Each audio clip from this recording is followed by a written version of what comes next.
YCP అధికారంలో ఉన్నప్పుడు పదవులు అనుభవించిన నేతలు ఓటమి తర్వాత పత్తా లేకుండా పోయారు.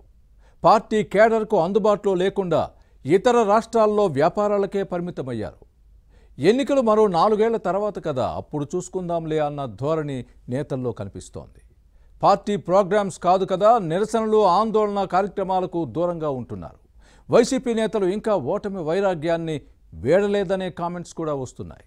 ఇంతకీ ఏ జిల్లాలో ఈ పరిస్థితి ఉంది? పార్టీ అధినేత జగన్పై కేడర్కు ఉన్న అనుమానాలేంటి? Was the story?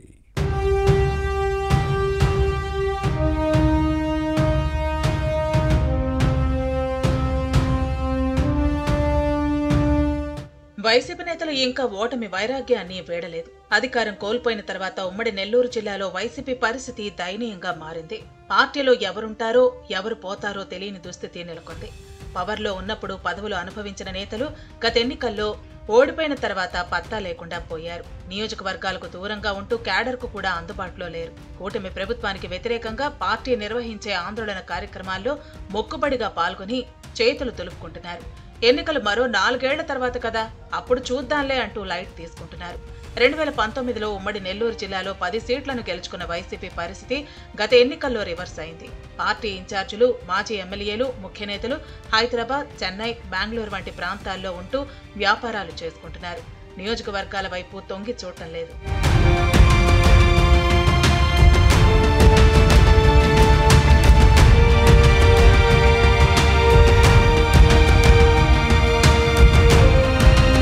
గతంలో నెల్లూరు సిటీ నుంచి ప్రాతినిధ్యం వహించిన మాజీ మంత్రి అనిల్ కుమార్, కోవూరు మాజీ ఎమ్మెల్యే నల్లపరెడ్డి ప్రసన్న కుమార్ రెడ్డి, కావలి మాజీ శాసనసభ్యుడు రామిరెడ్డి ప్రతాప్ కుమార్ రెడ్డి, ఆత్మకూరు మాజీ ప్రజాప్రతినిధి మేకపాటి విక్రమ్ రెడ్డి నియోజకవర్గాల్లో ఎక్కడా కనిపించడం లేదు. పదవిలో ఉన్నప్పుడు అప్పటి విపక్షంపై ఇష్టం వచ్చినట్లు నోరు పారేసుకున్నారు. మరో 30 ఏళ్ల తమదే అధికారం అన్న గర్వంతో విర్రవీగారు.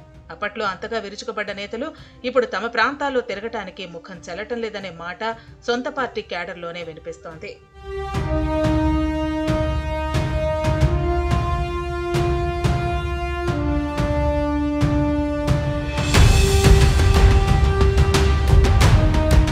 ఇక నెల్లూరు లోక్సభ స్థానంలో ఓడిపోయిన విజయసాయిరెడ్డి ఫలితాల తర్వాత ఇక్కడ అడుగు పెట్టలేదు. తాను నికార్సైన నెల్లూరు వాసిని, గెలిచినా ఓడినా ఇక్కడే ఉంటానని ఏడుకొండల వెంకటేశ్వర స్వామిపై చేసిన ప్రమాణానికి పాత్ర వేశారు. మాజీ మంత్రి కాకాణి గోవర్ధన్ రెడ్డి, ఎమ్మెల్సీ చంద్రశేఖర్ రెడ్డి నెల్లూరు జిల్లాలో వైసీపీని బతికించే బాధ్యతలను భుజానికెత్తుకున్నారు. పార్టీ పిలుపుతో ఆందోళన కార్యక్రమాలను నిర్వహించేందుకు నానా హైరానా పడాల్సి వస్తోంది.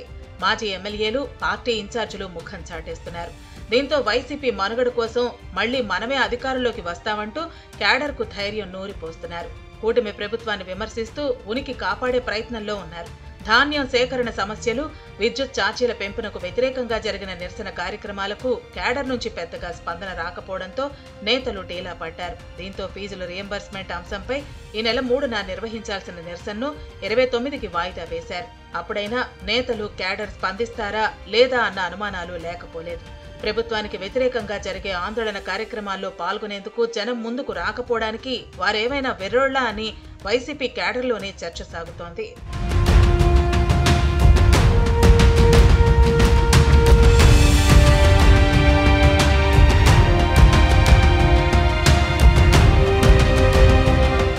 మరోవైపు ప్రజా సమస్యలపై పాదయాత్ర చేస్తామని వైసీపీ ప్రకటించింది.